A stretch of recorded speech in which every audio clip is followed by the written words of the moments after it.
Good morning, students. Today we are going to start new topic, differences between manure and fertilizer. Okay? तो आज हम लोग manure and fertiliser में क्या क्या डिफरेंसेस हैं उसके बारे में पढ़ेंगे. ओके? आप यहाँ पे मैन्योर के बारे में जो पहला टॉपिक है, ये पॉइंट नंबर 1 आप इसको देखेंगे तो इसमें लिखा है कि a natural and organic substances obtain from the decomposition of plant and animal. ठीक है. मैन्योर क्या होता है?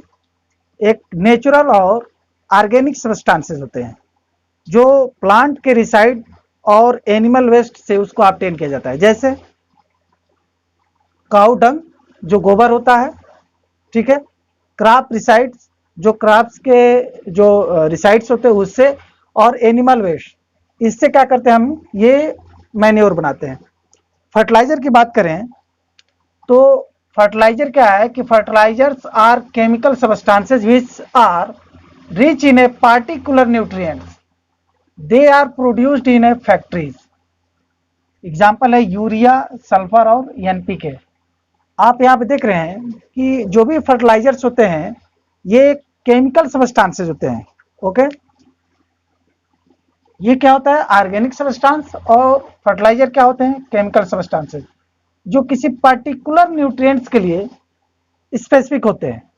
यानी जैसे नाइट्रोजन की आवश्यकता हो तो नाइट्रोजन के लिए हमको यूरिया चाहिए, फास्फोरस की आवश्यकता हो तो दूसरा कोई केमिकल वाला खाद चाहिए, वैसे ही अगर जो पोटेशियम की आवश्यकता हो तो हमें दूसरा कोई खाद चाहिए. तो ये पार्टिकुलर न्यूट्रिएंट्स के लिए होते हैं.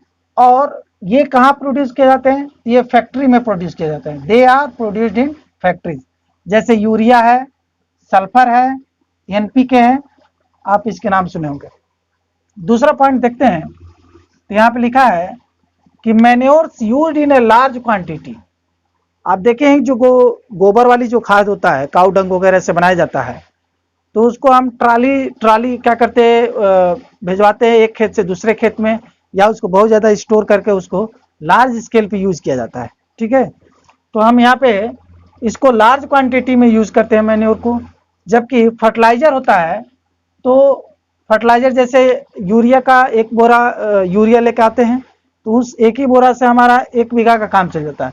तो इसको स्मॉल अमाउंट में या स्मॉल क्वांटिटी में यूज़ किया जाता है. They provide humus to the soil. ये सॉइल को ह्यूमस प्रोवाइड करता है विच इज वेरी फर्टाइल.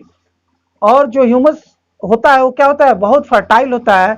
यानी उसमें काफ़ी ज़्यादा जो है फर्टिलिटी पाई जाती है, जो कर रहा है and improve physical and chemical properties of soil.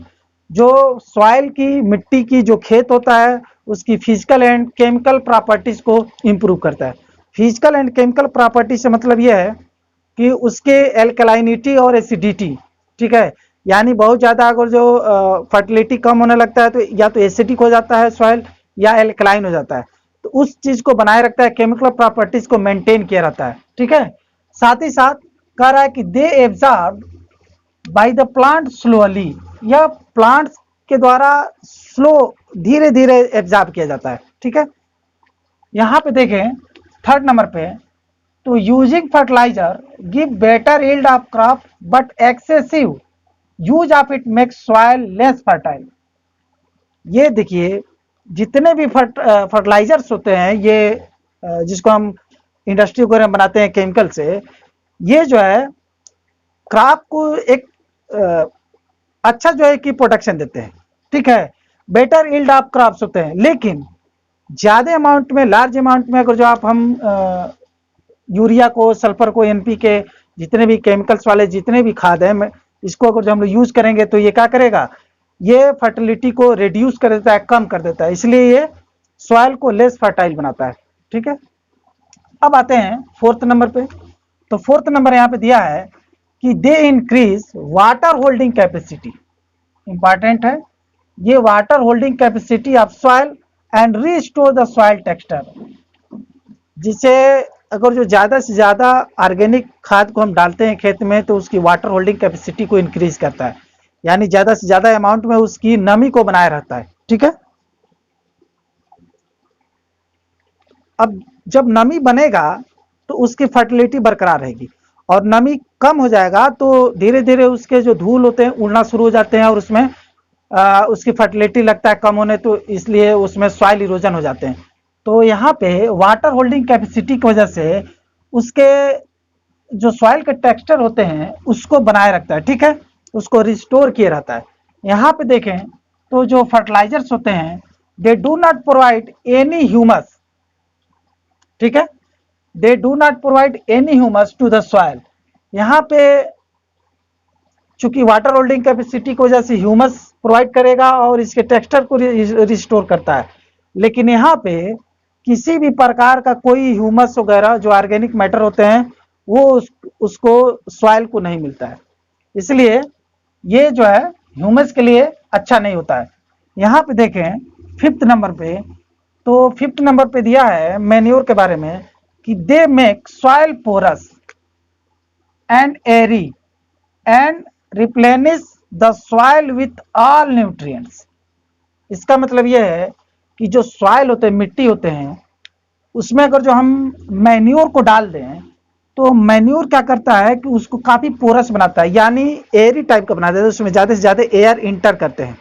जब ज्यादा एयर सॉइल के अंदर इंटर करेगा यानी वो थोड़ा भुरभुरा टाइप का हो जाएगा, तो उस केस में प्लांट के जो रूट होते हैं उस रूट को रिस्पायरेशन करने में आसान होता है, तो हमारे प्लांट क्या होते हैं जल्दी ग्रो करते हैं, ठीक है। तो ये जो भी मिट्टी होते हैं, सॉइल होते हैं, उस सॉइल की क्या करता है, एरी बनाता है, पोरस बनाता है और डिफरेंट टाइप्स के जो न्यूट्रिएंट्स होते हैं उसकी कमी को भरपाई करता है, रिप्लेनिश कर देता है, ठीक है। यहाँ पे देखें 5th नंबर पे तो कह रहा है कि they provide specific nutrients to the soil like nitrogen, potassium, phosphorus. ये सभी प्रकार के न्यूट्रिएंट्स की कमी को पूरा नहीं करता है, ये स्पेसिफिक होता है, पर्टिकुलर टाइप के जो न्यूट्रिएंट्स होते हैं उसी की कमी को पूरा करेगा। जैसे नाइट्रोजन है, नाइट्रोजन की कमी के लिए हम क्या करते हैं, यूरिया डालते हैं, जानते हैं यूरिया के बोरी पे 46% नाइट्रोजन लिखा रहता है। वैसे ही पोटेशियम है, फास्फोरस है, ठीक है, एनपीके वगैरह का नाम सुने होंगे। तो ये एक स्पेसिफिक या पार्टिकुलर न्यूट्रिएंट्स के लिए जाने जाते हैं, जबकि जो मैन्योर होते हैं, मैन्योर क्या होते हैं, ऑल टाइप्स के न्यूट्रिएंट्स के लिए जाने जाते हैं, इसमें डिफरेंट टाइप्स के न्यूट्रिएंट्स पाए जाते हैं। 6th नंबर पे देखें तो यहाँ पे कह रहा है कि they increase the number of friendly microbes. जहां पे गोबर वाली खाद होगा, काउ डंग से या एनिमल वेस्ट से या प्लांट वेस्ट से, रिसाइड से जो बना हुआ जो भी खाद वगैरह होगा, उसमें लार्ज अमाउंट में माइक्रोब्स पाए जाते हैं। जैसे छोटे छोटे जो सॉइल के अंदर रहने वाले जो भी ऑर्गेनिज्म होते हैं, जैसे अर्थवार्म हो और भी छोटे छोटे ऑर्गेनिज्म हो, स्नेल वगैरह, वो सब उसमें रहने के लिए कैपेबल होते हैं, ठीक है। तो जो भी फ्रेंडली माइक्रोब्स होते हैं उसको क्या करता है कि ये इंक्रीज करता है, कौन, मैन्योर। और यहाँ पे देखें 6 नंबर पे, तो they are soluble in water and readily absorb by the plants, it causes water pollution if we use them in excess. यहाँ पे कह रहा है कि ये जल्दी से वाटर में सॉल्यूबल होते हैं, यानी रेडली एब्जॉर्ब हो जाते हैं वाटर, ये प्लांट के द्वारा, ठीक है, क्योंकि वाटर सॉल्यूबल होते हैं। तो प्लांट क्या करता है, वाटर को एब्जॉर्ब करता है, तो उसी के साथ साथ ये जो फर्टिलाइजर है उसको भी एब्जॉर्ब कर लेता है, तो ये जल्दी से एब्जॉर्ब कर ले जाते हैं वाटर के द्वारा, प्लांट के द्वारा। तो यहाँ पे ये कह रहा है कि it causes water pollution if we use them in excess. तो अब अगर जो हम ज्यादा अमाउंट में इसको, एक्सेस अमाउंट में इसको यूज करेंगे तो होगा क्या कि अब ये जो है सॉइल से जो वाटर है उस वाटर के माध्यम से प्लांट के रूट उसको एब्जॉर्ब कर लेंगे और जल्दी से उसकी फर्टिलिटी खत्म हो जाएगी, ठीक है। तो होगा क्या कि एक तरह से वाटर पॉल्यूशन बढ़ना शुरू हो जाएगा, क्योंकि वाटर में डिफरेंट टाइप के ऑर्गेनिज्म मिलेंगे, डिफरेंट टाइप के प्लांट पड़ेंगे, तो उस प्लांट के थ्रू ये ह्यूमन बीइंग तक या डिफरेंट डिफरेंट ऑर्गेनिज्म तक पहुंचेगा, ठीक है, फूड चेन के द्वारा। 7th नंबर पे देखें तो यहाँ पे लिखा है they only remove the deficiency of soil. ये जो है जो सॉइल की कमी होता है उसको रिमूव करता है, जबकि यहाँ पे कह रहा है 7th नंबर फर्टिलाइजर के बारे में कि दे change the soil chemistry by increasing acidity और एल्कलिनिटी ऑफ सॉइल। यहाँ पे ये कह रहा है कि अगर जो हम लार्ज अमाउंट में, एक्सेस अमाउंट में अगर जो हम ज़्यादा से ज़्यादा फर्टिलाइजर को यूज़ कर रहे हैं तो होगा क्या, या उसकी केमिकल प्रॉपर्टीज को ही चेंज कर देता है। किसी एक पर्टिकुलर न्यूट्रिएंट्स के लिए जाने जाते हैं, इसलिए किसी एसिडिटी को या तो इंक्रीज कर देगा और नहीं तो उसके एल्कलाइनिटी को इंक्रीज कर देगा। तो इसके बेस पे ये उसको केमिस्ट्री को एक तरह से पूरी तरह से चेंज कर देता है। और यहाँ पे देखें 8 नंबर पे, तो इट इज बल्की एंड दस डिफिकल्ट टू ट्रांसपोर्ट। ये थोड़ा सा इसका एक डिमेरिट है कि ये बल्कि होता है, काफ़ी जो है कि ज़्यादा मात्रा में होते हैं, तो ज़्यादा मात्रा में यूज़ करने के कारण जो है हमें इसको ट्रांसपोर्ट करने में थोड़ा सा डिफिकल्ट होता है। यहाँ पे देखें तो 8 नंबर आप देखिएगा कि it is concentrated and compact. ये जो है कंसंट्रेटेड होते हैं और कॉम्पैक्ट होते हैं, इस प्रकार इजी टू ट्रांसपोर्ट। आप देखे होंगे कि ज़्यादा से ज़्यादा अगर जो आप ट्रक, कई ट्रक से या दूसरे किसी वैन से बोरी के बोरी जो है लाद के उसको उसमें स्टोर करके ट्रांसपोर्ट करने के लिए भेज दिया जाता है, तो हमको ट्रांसपोर्ट करने में एक आसानी मिल जाता है क्योंकि ये जो है कंसंट्रेटेड और कॉम्पैक्ट होते हैं।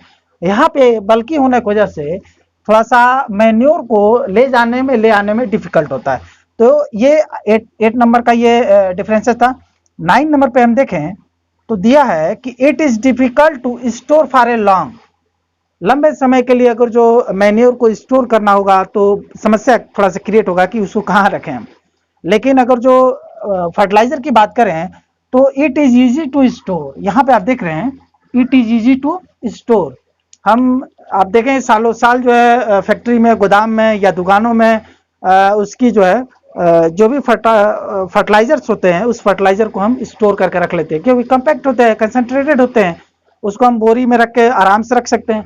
इस केस में मैन्योर को थोड़ा सा हमें स्टोर करने में डिफिकल्ट होता है लॉन्ग टाइम के लिए, और फर्टिलाइजर को आसान होता है, यानी it is easy to store.